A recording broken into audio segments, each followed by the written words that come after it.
Gary McFadden, bringing you MCSO News 45.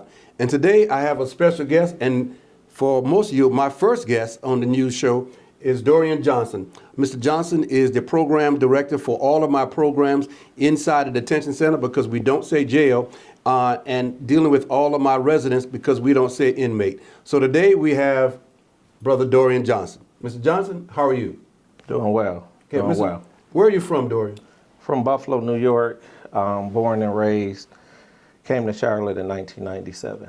So you are the program director for MCSO, correct? Correct. And so how do you feel about that program?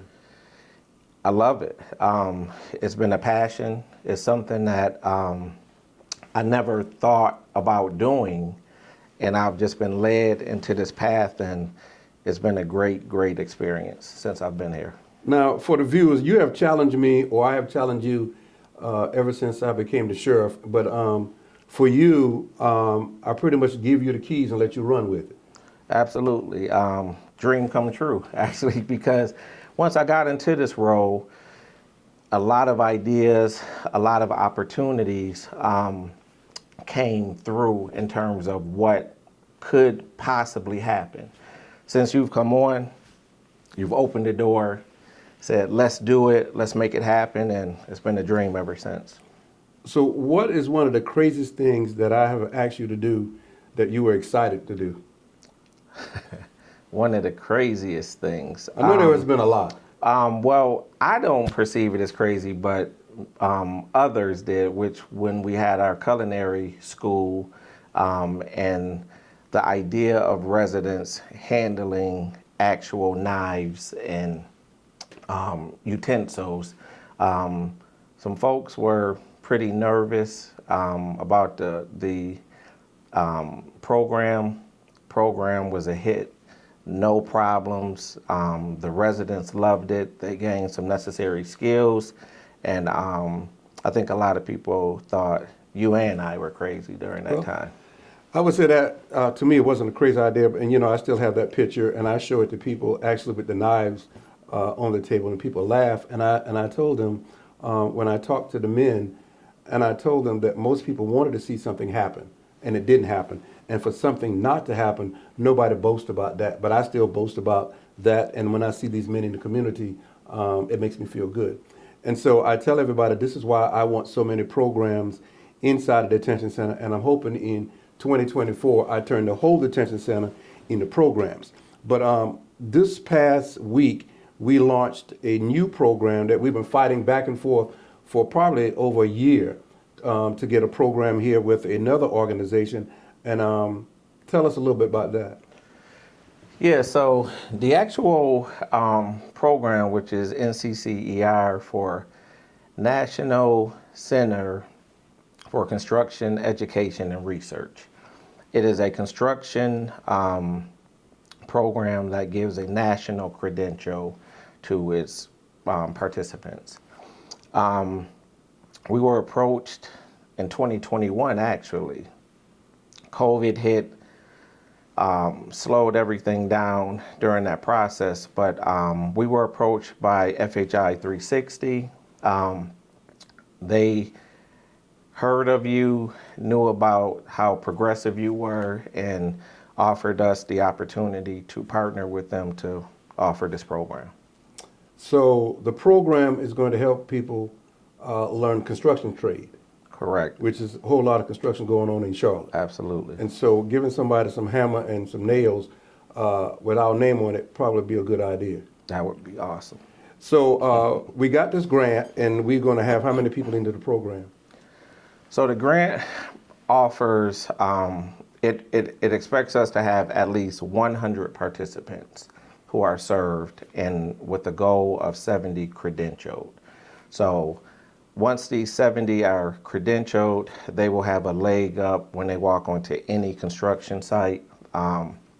They'll have some introduction safety training, construction math, a certification that's recognized nationally, and give them the leg up when they are applying for any construction employment.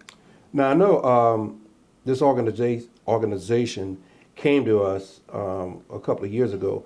But I'm glad to say that after we announced it, they came back and said this is not going to be the last time they come in and ask us. What are you looking for in the future? Yeah, so we've already actually started those conversations. So, Oh, without me? well, Okay. well, it's always a surprise. I want to surprise you on Okay. some things. There was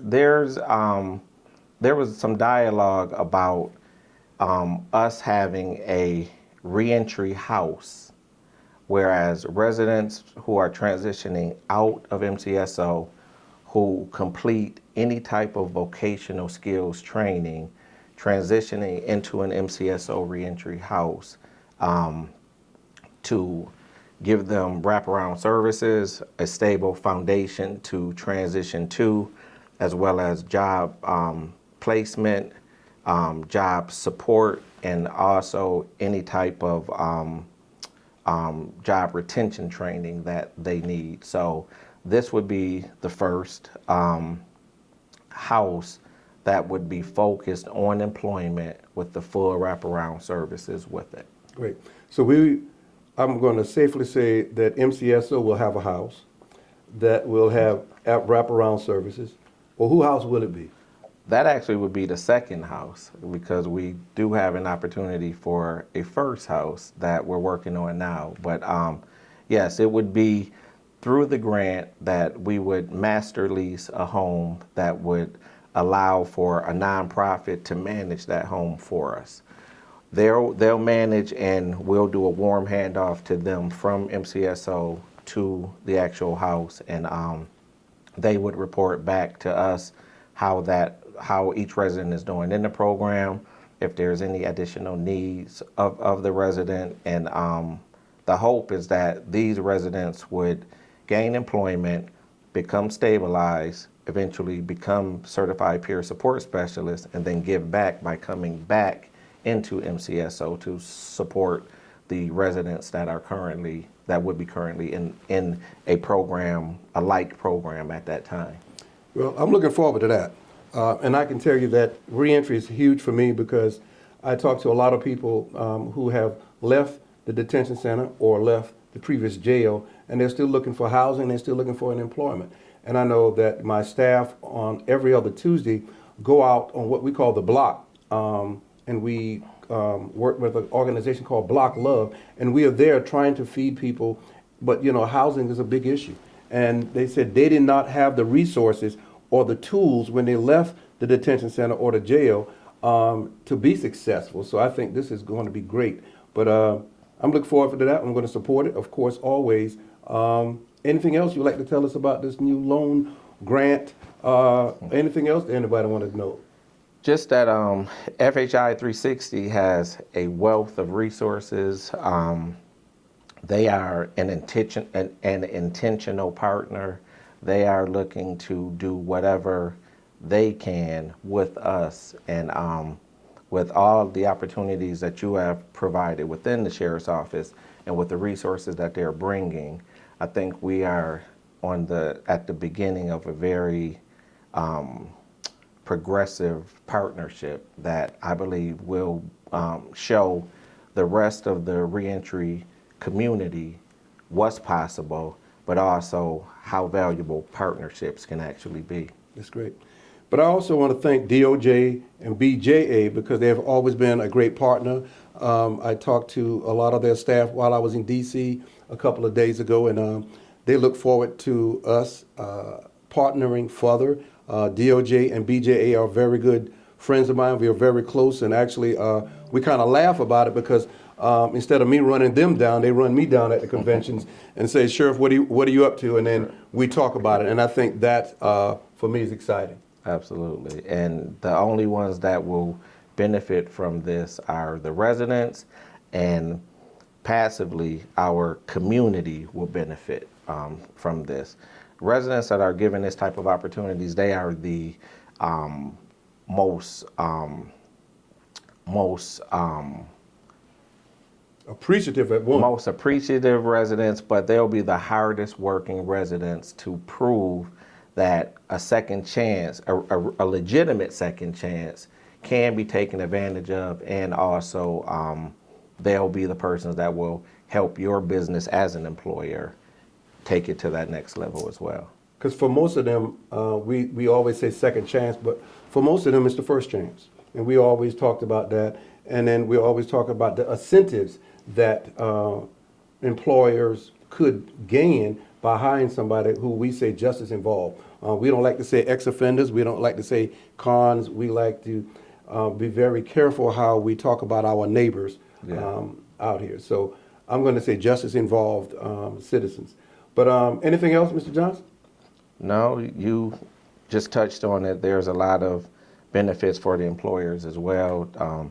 Tax incentives as well as insurance incentives. If there was something to go wrong, there's some insurance monies that protects the employer as well as tax incentives. It's a win-win for everyone. They'll have a hard-working resident who is skilled and credentialed. It's a win-win for everyone. And most people don't know that's a $2,400 to $2,500 tax incentive, and plus being bonded, which we call insurance, about $5,000. So we can talk about that next time when we have a conversation about the incentives of hiring people who have been justice involved. Absolutely. We thank everybody. This is MCSO 45, the news without the slant.